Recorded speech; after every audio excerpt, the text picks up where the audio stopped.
long-time viewers will know that I'm something of a fan when it comes to the X-Men animated series from the early 90s. In fact, it was these early cartoons featuring the X-Men, Spider-Man, and of course, Batman that actually introduced me to the world of comic books, and the rest, as they say, is history. However, when Hasbro announced that they were going to do a line of Marvel Legends figures based on the X-Men animated series, I was a little bit dubious, and I still have mixed feelings about this. On the one hand, I have a deep passion for this animated series, and of course I want the toys that go along with it, especially done in 2022 with all the fantastic articulation and paint apps. That said, I do feel like I'm basically buying the same figures I already have in my collection, but with slightly modified paint jobs. So I thought I'd test the waters with my absolute favourite character from the show, which is of course Wolverine. So starting with the packaging, we can see that Hasbro have rung in the changes here. This is a radical departure from the usual Marvel Legends packagings we're so used to seeing. There is no window display, and this may bother some collectors who like to never open their packaging and just simply put their packaging on display with the figure inside absolutely mint. For me personally, this isn't such an issue, as I do tend to open my figures up and put them on display.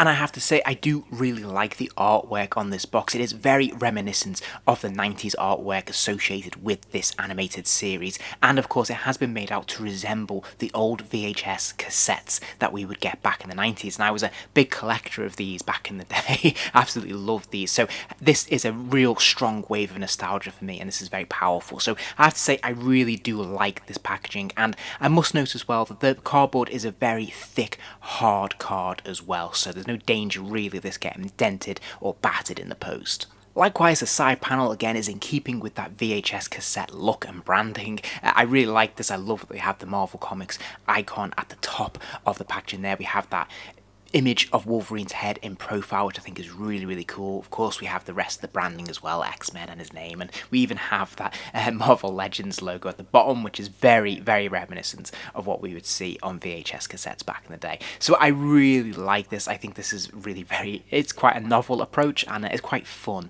for sure. And I also think there's an opportunity here, if you do decide to go in deep and buy this collection, these will stack up quite nicely next to each other on the shelf and look pretty fun.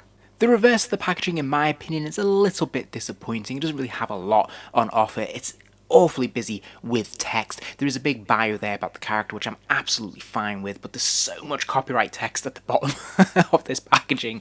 It's a little bit distracting.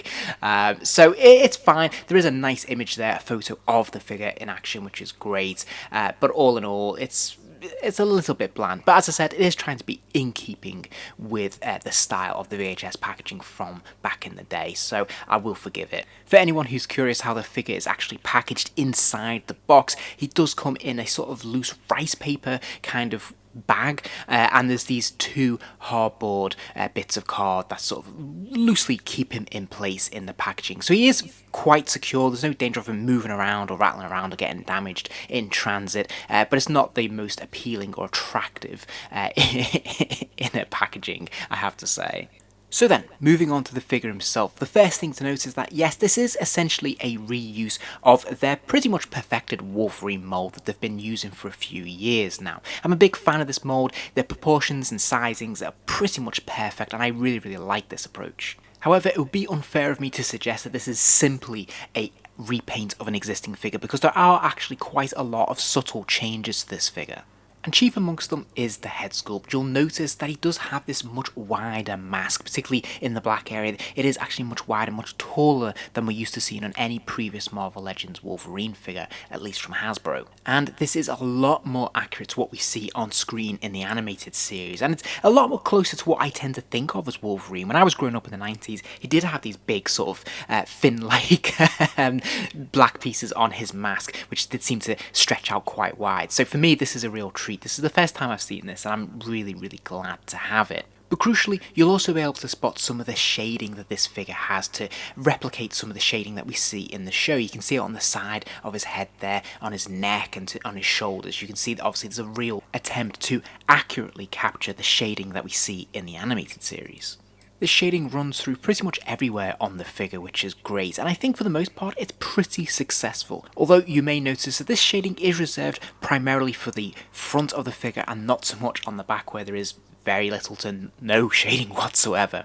The other thing I did want to point out is his shoulder pads. These are different shoulder pads to what we've seen previously. They're actually a very hard plastic and they're shaped pretty much perfectly. So I have to say I'm a huge fan of this and I'm really glad to finally have this. Hasbro have also changed their approach to Wolverine's claws. For the longest time they've used these very long, dagger-like straight claws, but here they've employed more of a curved claw. Meanwhile, on the legs I think they've gone a little bit too heavy with the shading there, so it does look almost like Wolverine's wearing striped pants. I do really like this approach, but I think it has to be used in moderation. In terms of articulation, there's no real surprises here. He does have a ball joint in the head, of course, so he can move his head from side to side, and he can look up and down a pretty healthy distance as well, which is good stuff and what we would expect to see from a Marvel Legends Wolverine figure.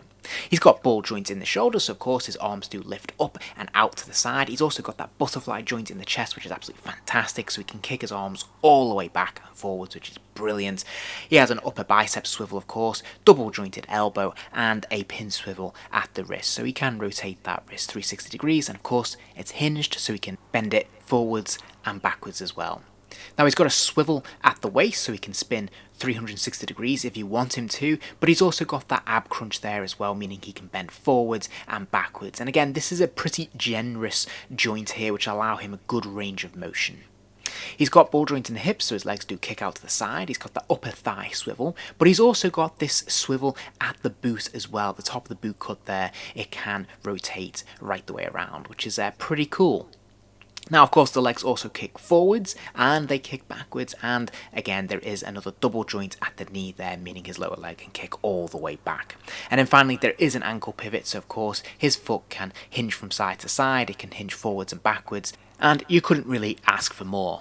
In terms of accessories, he does come with a handful, including an extra pair of hands, an alternative growling head, and the slightly unusual photograph of Scott Summers in Jean Grey as taken from the animated series, which is a pretty cool and unusual touch. I really like this alternate head. The growling head is my personal favourite. Again, it is how I tend to think of Wolverine from the animated series, so I think this is pretty spot on. I like this a lot.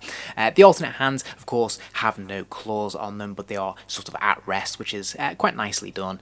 And of course, they can grip that photograph there, which looks pretty good, and it will stand freely on its own as well, which is nice for world building if you want to create some nice dioramas.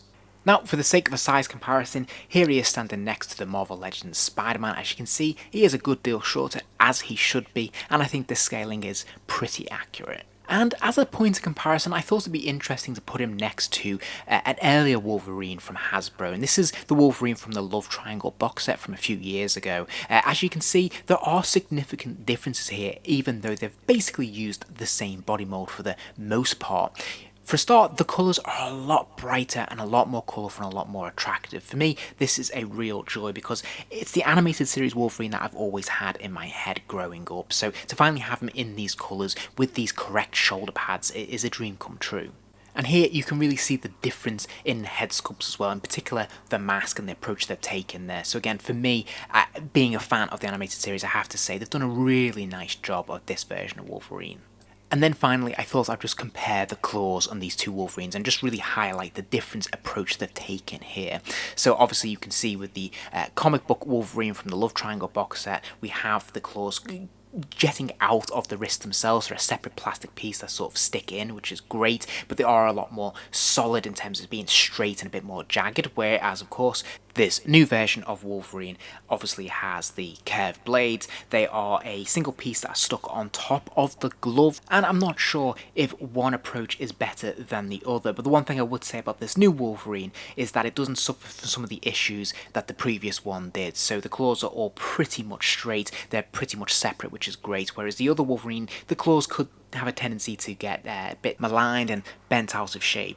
So final thoughts from me. I have to say, despite having initial reservations, especially since there is a bit of a price hike with these figures, I've been very impressed with this Wolverine and I've got to give him 5 stars. There's nothing really wrong with this figure at all. It does everything pretty much perfectly right, and it gives me a couple of things that I've wanted for a very, very long time. I've wanted that head sculpt with the wider mask. I've wanted this brighter, more colourful Wolverine, and I think the little additions like the packaging in that VHS cassette style, combined with some of the little goodies such as obviously that photo frame and of course the shading on the figure, just the icing on the cake really. So for me, this is an absolutely fantastic figure. I absolutely love it. It's possibly one of my favourite all-time Wolverine figures now, and I feel like I say that every time I get a new Wolverine, but he is king of the pile for a while.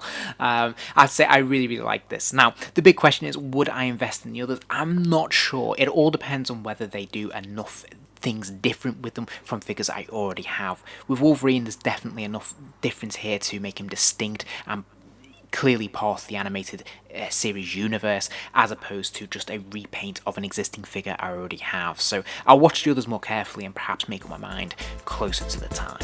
If you enjoyed this video, please do give it a like, and remember to subscribe as there'll be plenty more videos soon.